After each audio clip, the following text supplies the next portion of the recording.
In today's video, we're answering that question: what is personal and professional growth? Sometimes this question comes up because we're just trying to wrap our heads around it, and other times we're trying to distinguish between personal and professional. We'll take a little look at both. Stick with me through the end of the video. I've got a powerful next step for you as we go through 3 powerful ideas that will answer this question.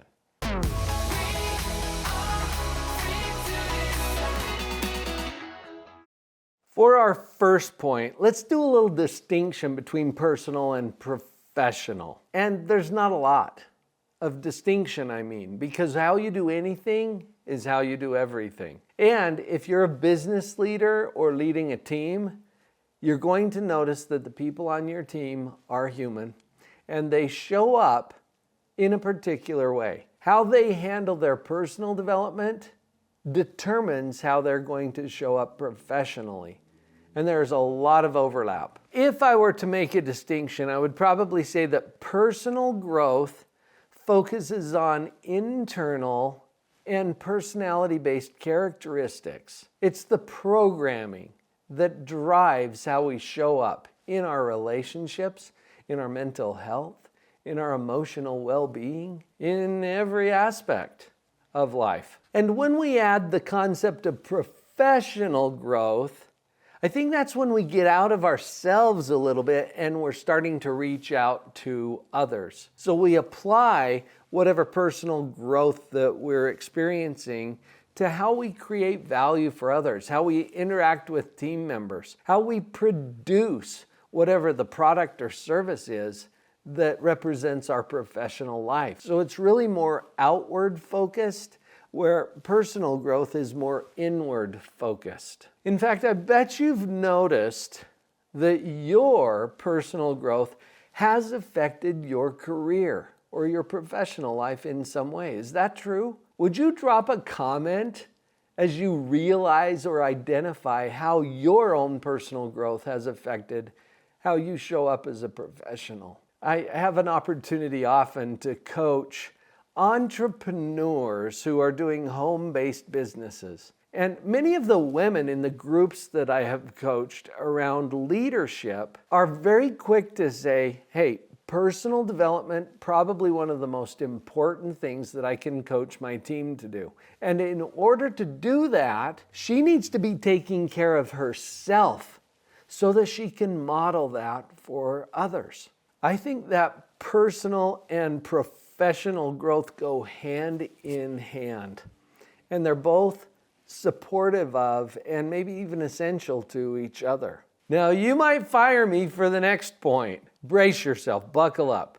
Growth, both kinds, professional and personal growth, require discomfort. I recently had my inner circle group of clients read a book called The Comfort Crisis by Michael Easter. And this compelling book describes how we've kind of become, as a society, addicted to easy. We've created and engineered a life around us where we rarely experience even fluctuations in temperature.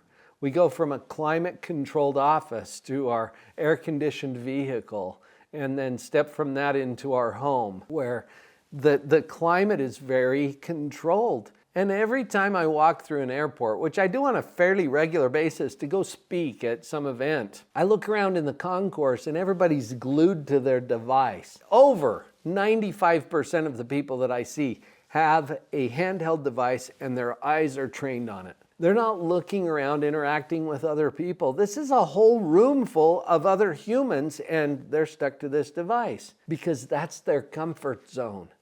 That's where they can avoid feeling bored, where they don't have to feel the discomfort of interacting with other humans, where they can just do easy here for a few minutes while they wait for their boarding call.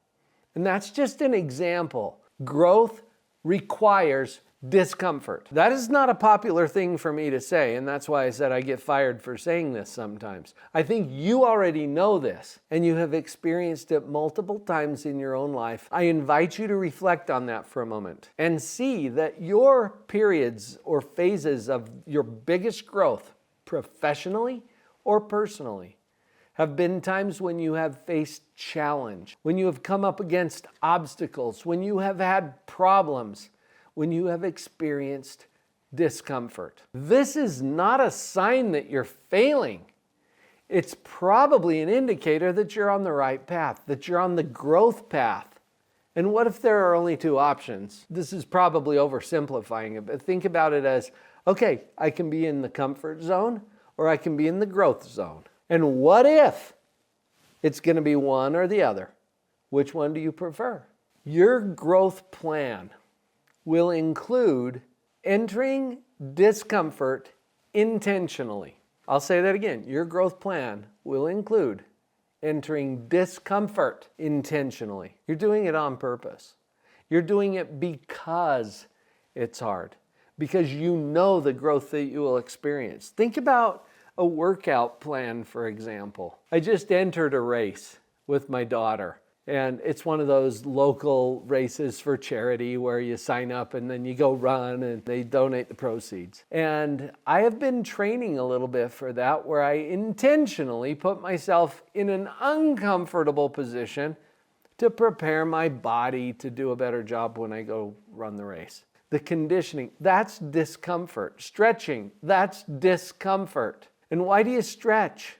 You stretch to avoid injury. You intentionally put yourself into discomfort in order to create the growth that you need for what you ultimately want.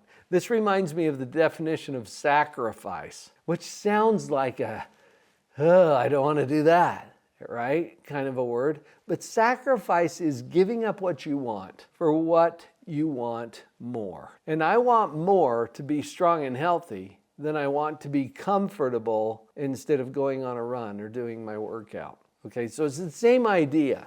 Put that into the context of professional and personal growth. And let's get to that last point. The last point is that mindset is the bridge between the two. Your mindset is the key that links personal development to professional development. And I said earlier that how you do anything is how you do everything. Your patterns, your habits, your mindset, your worldview, all of that you bring to the table across the spectrum with everything that you do. It shows up in your relationships.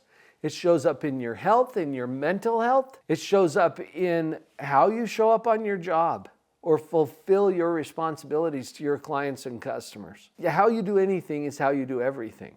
So your mindset is the key. It's the bridge that takes you between these two different worlds, which aren't really that different to start with. A positive, purpose-driven mindset not only sets you up for personal and professional development, but it shows up in how you coach your kids' team. It shows up in how you parent. It shows up in how you interact with your neighbors, or how you show up at your synagogue or church, in your community.